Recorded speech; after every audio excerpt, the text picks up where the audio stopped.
Hello and welcome to this first lecture on release management in this course on IT product management.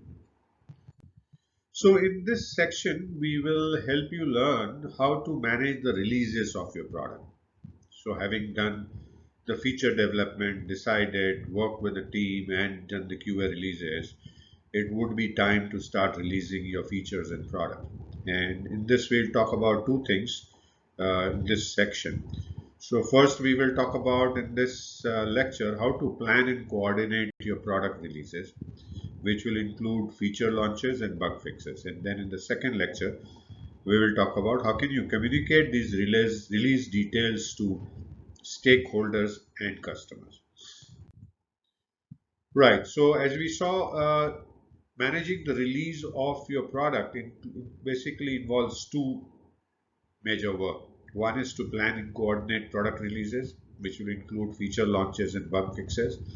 And second would be to communicate releases detailed to stakeholders and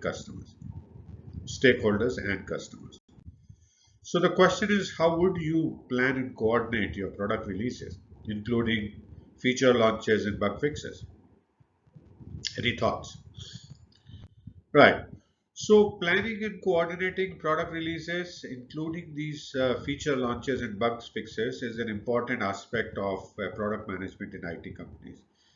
Now, the effective release planning requires and ensures that the product updates are delivered on time, meet user needs, and align with overall product strategy. Now, how can you do that? Let's take a look at many steps in this and the next few slides on how to do that, how to plan and coordinate the product releases. So you start by clearly defining the goals of the upcoming release, right? Understand what you aim to achieve with this release, whether it is launching a new feature, addressing a critical bug, improving performance, or enhancing user experience. So you define very clearly what is that you're going to do and what you aim to achieve with that release.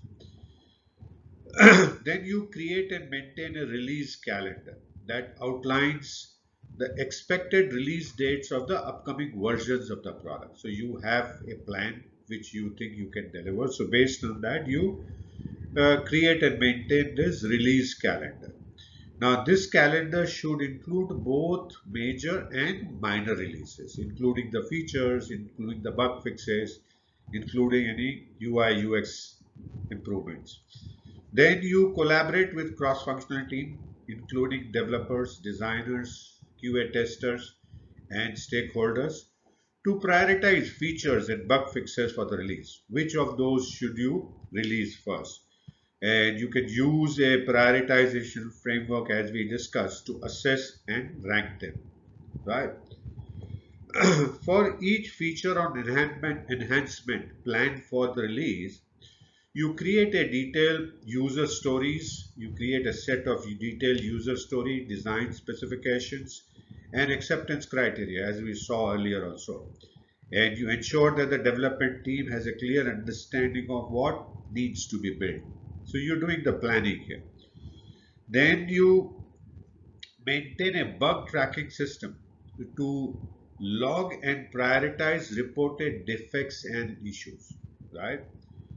This is typical of IT companies for IT product development. And you assess which bugs are critical and must be addressed in the releases, right? Got an idea? Right. Then you have many more steps to do. You set release milestones by defining key milestones for the release, including design completion, development completion, internal testing, user acceptance testing, and deployment.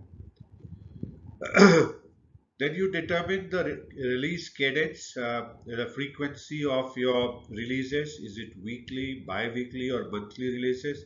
And that entirely depends on your development and testing capacity and capabilities.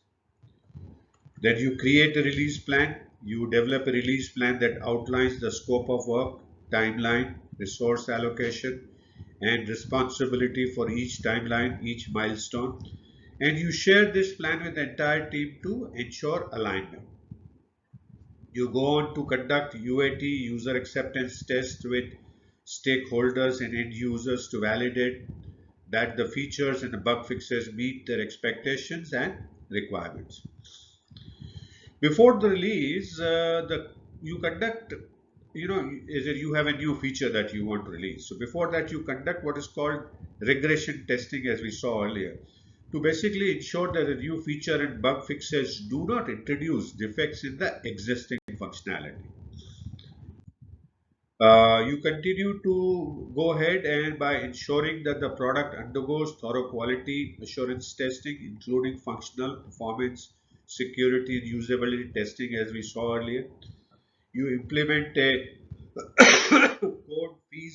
freeze period before the releases, during which no new feature or code changes are allowed. This ensures stability of the final testing and deployment. You created then a detailed deployment plan that includes rollback procedures in case of an unforeseen issue during deployment. So you do this level of contingency planning. Develop a communication plan to inform stakeholders, customers, and internal teams about the upcoming release, its features, and any downtime or expected changes that are likely to happen. Then you go ahead and update user documentation, release notes, and support material to reflect the changes and improvements in the release. After the release, you closely monitor the product's performance, user feedback, and the bug reports. You address any issues that arise promptly and so that the customers are happy. Conduct a post launch evaluation to assess the success of the release against the goals. Identify lessons learned and areas of improvement for your whole team. Then you use the insights gained from each release to improve the release planning and coordination process for the future releases. So it's a continuous improvement process.